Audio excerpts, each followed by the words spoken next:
Exam में जाने से पहले इस सेशन को जरूर देख लीजिएगा। देखिए यहाँ पर जो है आप लोगों को रात्रि में एक लेक्चर मिला था डिस्कस नागरिक शास्त्र का, जिसमें विस्तृत उत्तरीय प्रश्नों की श्रृंखला की बात की गई थी। देखिए डिस्कस वहां पर भी भारत और चीन के बीच विवाद के मुद्दों का उल्लेख किया गया था, और भारत चीन का जो मुद्दे का विवाद है ये पूरा का पूरा इस पर हम लोग व्याख्यान कर चुके हैं।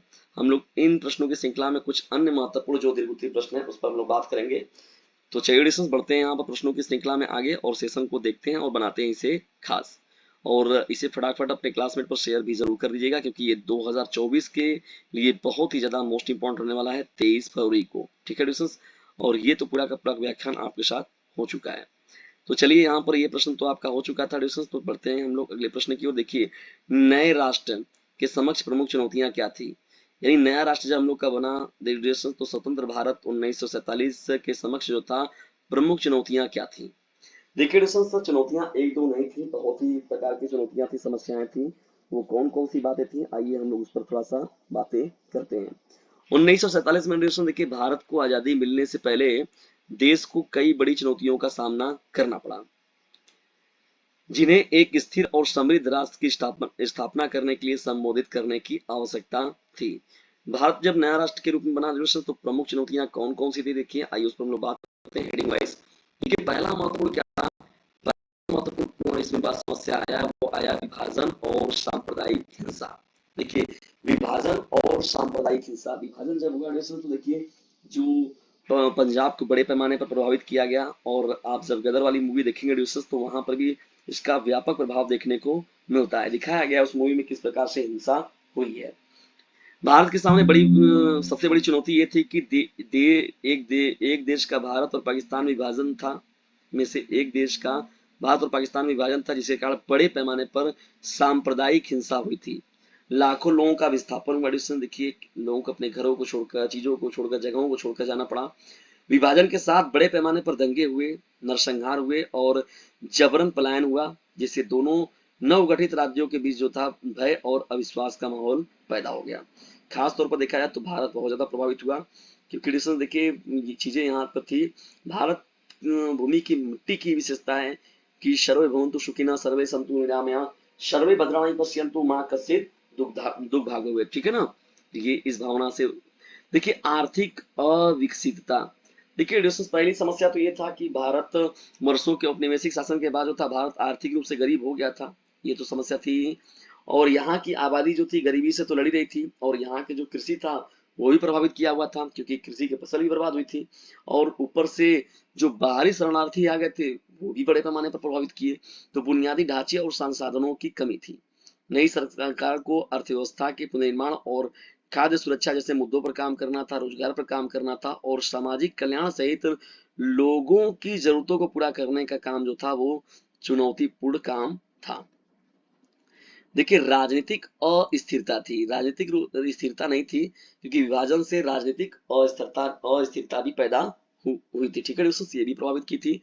और नई सरकार को जो था एक स्थिर राजनीतिक व्यवस्था को स्थापित करना जो था, ये भी उनके सामने एक बड़ी चुनौती थी। सामाजिक असमानता और भेदभाव, देखिए असमानता भी देखने को मिलता है और भेदभाव मिलता है, तो उनको भी जोड़ना बहुत कठिन काम होता है। और आप जानते हैं कि जो भारतवर्ष देश है वो क्या है, वो बहुत वर्षों से ही क्या है, विविधता का देश रहा है। ठीक है ना जैसे, तो एक मतलब अनेक विविधता में अनेकता की बात होती है। भारत जाति, वर्ग, लिंग और धर्म पर आधारित जो है सामाजिक असमानताओं वाला एक गहरा स्तरीकृत समाज है। तो नई सरकार को इन सभी चीजों से जो था इनका सामंजस्य बनाना था, और इन सभी के लिए सहयोग के रूप में खड़ा भी होना था। तो ये भी एक बहुत बड़ा टास्क था। संस्थागत निर्माण और शासन, संस्थागत निर्माण और शासन के रूप में अगर देखा जाए तो भारत के नए राष्ट्र को नौकरशाही, न्यायपालिका, शैक्षिक प्रणाली पर क्या काम किया जाए, तो संस्थाओं का निर्माण जो था वो नए सिरे से करना था। ठीक है, जो ढांचा तैयार किया गया उत्तरदायी, जवाबदेही और पारदर्शी हो, और कानून का शासन ऐसा हो जो नागरिक स्वतंत्रता की सुरक्षा को सुनिश्चित करे। ठीक है दोस्तों, तो देखिए यहाँ पर वही 2 वर्ष 11 माह 18 दिन ना, तो 2 वर्ष 11 माह तो ये पूरा बनाया गया जो हम लोग का संविधान, जिसमें बड़े बड़े बुद्धिजीवी जो शामिल हुए थे, किसमें, संविधान सभा में ना, तो किया गया ये। देखिए विदेशी संबंध और सुरक्षा चुनौती, ये भी महत्वपूर्ण बात था, यानी भारत को सीमा विवाद का सामना करना पड़ा। सुरक्षा सुरक्षा खतरों को देखा गया, अन्य देशों के साथ राजनयिक संबंधों को भी बनाना था।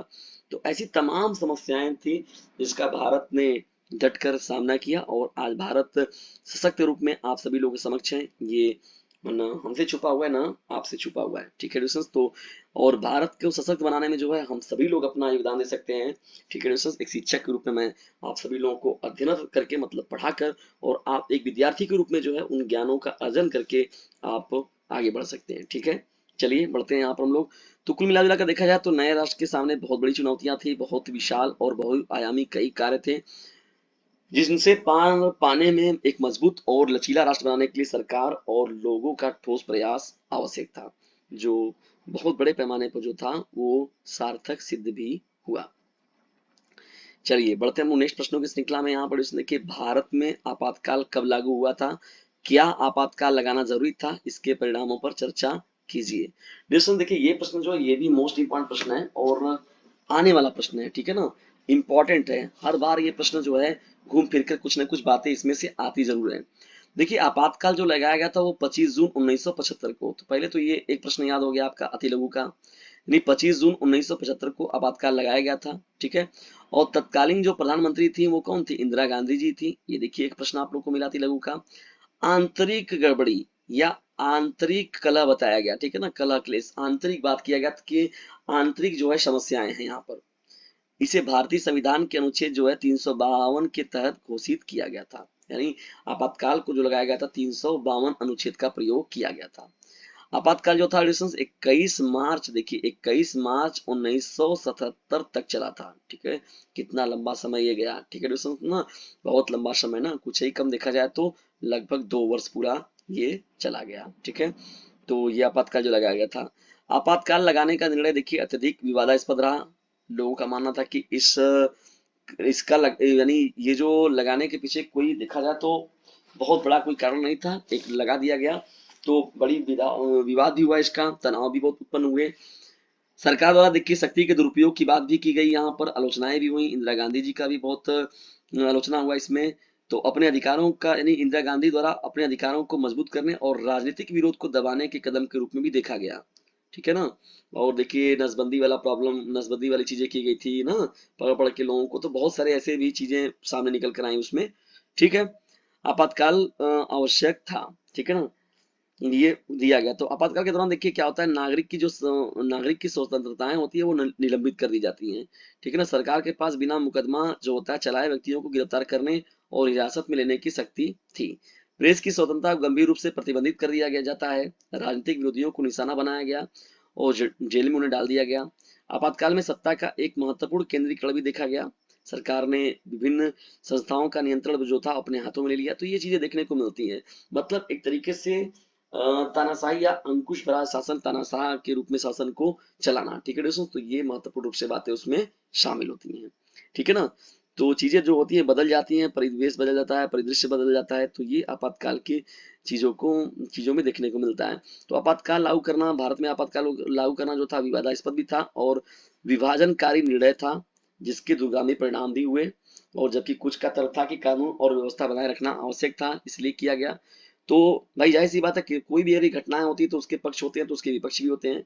तो ये कुल मिला जुला उसमें था केंद्रीकरण देखा जाए तो, और व्यक्तिगत अधिकारों की रक्षा को के महत्व की याद दिलाता है, ठीक है ना।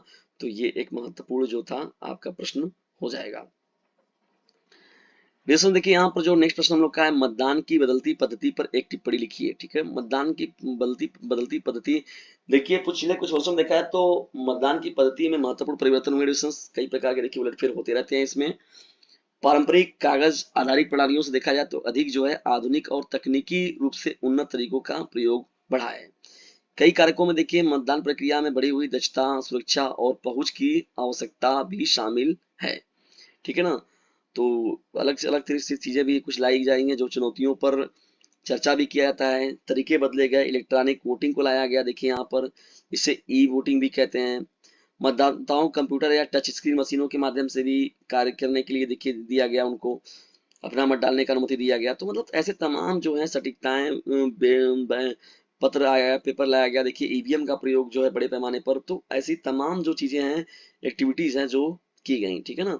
इलेक्ट्रॉनिक चीजों का भी देखिए, इलेक्ट्रॉनिक वोटिंग सिस्टम को लाया गया। हैकिंग या छेड़छाड़ की संभावना कमजोरियों को रोकने के लिए देखिए उस पर भी कार्य किया गया।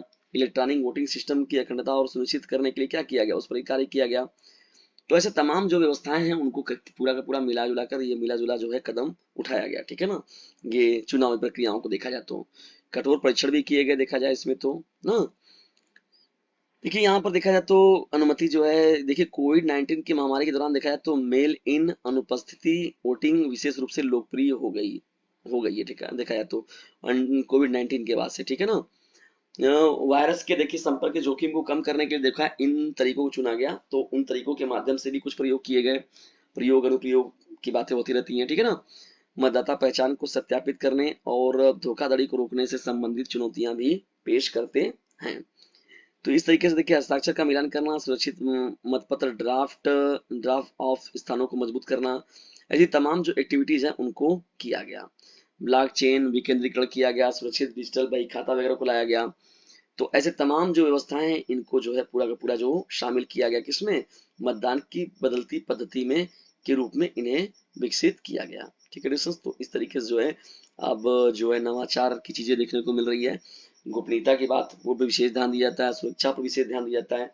तो इस प्रकार से जो है अपना जो एक्टिविटी किया जाता है, ठीक है दोस्तों। तो ये था आप सभी लोगों के लिए महत्वपूर्ण मतदान की बदलती पद्धतियां ये थी दोस्तों। इसमें देखिए दीर्घोत्तरीय प्रश्नों की श्रृंखला आप लोगों को बताई गई।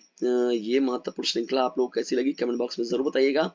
और यदि वीडियो थोड़ा सा भी हेल्पफुल लगा हो तो इसे अपने क्लासमेट पर शेयर जरूर कीजिएगा, ठीक है दोस्तों। तो आप सभी लोगों को जो है शुभकामनाएं, बेहतर तरीके से आप अपना पेपर दें दोस्तों। मेरे तरफ से जितना सपोर्ट हो सकता था मैंने अपना पूरा प्रयास किया दोस्तों, आप सभी लोगों के लिए पूरे कंटेंट बनाकर, और जबरदस्त तरीके से परिश्रम किया गया इस चैनल के द्वारा, डीजे सर चैनल के द्वारा और साथ ही साथ टीम के द्वारा। तो डिस्कशंस इसकी सार्थकता तभी सिद्ध होगी जब आप इसे अपने सभी क्लासमेट पर शेयर करेंगे और दूर तक इसे फैलाएंगे, ठीक है। डीजे सर का कहना है पढ़ने के साथ ही साथ इसे अपने क्लासमेट पर शेयर करते रहना है।